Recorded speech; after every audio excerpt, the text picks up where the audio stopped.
இவருங்க தமிழ்நாடு அரசு வேளாண்மை துறை நடமாடும் மண் பரிசோதனை ஆய்வகம். அதாவது இது தெரியலங்க நமக்கு முன்னாடியே. இல்லைன்னா நம்ம தோப்புல இருந்து நம்ம மண்ணை அள்ளிட்டு வந்திருக்கலாம். ஏன்னா நம்ம தோப்புல எந்த இப்ப சமீப காலமா இந்த திடல்ல என்ன காய்கறி விதை போட்டாலும் நல்லா விளையவே மாட்டேங்குது. பூச்சி தாக்குதல் அதிகம் இருக்கு. அதோட மண்ணுல சத்தே இல்லாத மாதிரி இருக்கு. நானும் ஒரு 5 வருஷமா அதுல போராடிட்டே இருக்கேன். எதையோ கொடுத்து மண்ணை வளப்படுத்திடலாம். ஏன்னா அது தைல மரம், யூக்கலிப்டஸ் அப்படிங்கிற ஆரஸ்பதி மரம் இருந்த நிலம். அது 10 வருஷமா அந்த ஆரஸ்பதி இருந்துச்சு. அதாவது அந்த ஆரஸ்பதி இலை மண்ணுல கொட்டுச்சுன்னா அந்த மண்ணினுடைய முளைப்பு திறனே போயிடும் அப்படின்றாங்க ஒரு ஆராய்ச்சியில.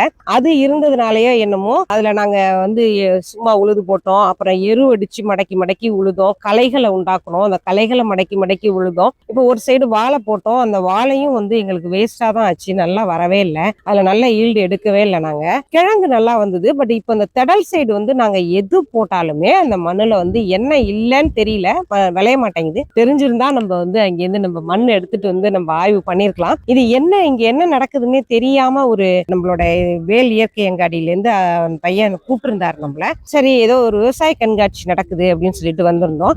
இங்க ஒரு கருத்தரங்கம், வேளாண்மை உழவர் நலத்துறை திருவாரூர் மாவட்டத்தில இருந்து இது அரேஞ்ச் பண்ணி இது ரொம்ப கிராண்டா எம்எல்ஏ சார் எல்லாம் நடந்தது, ஃபங்க்ஷன் நடந்துச்சு. இப்ப இதுல நம்மளும் உள்ளர போய் பார்த்துட்டு வந்துட்டோம்.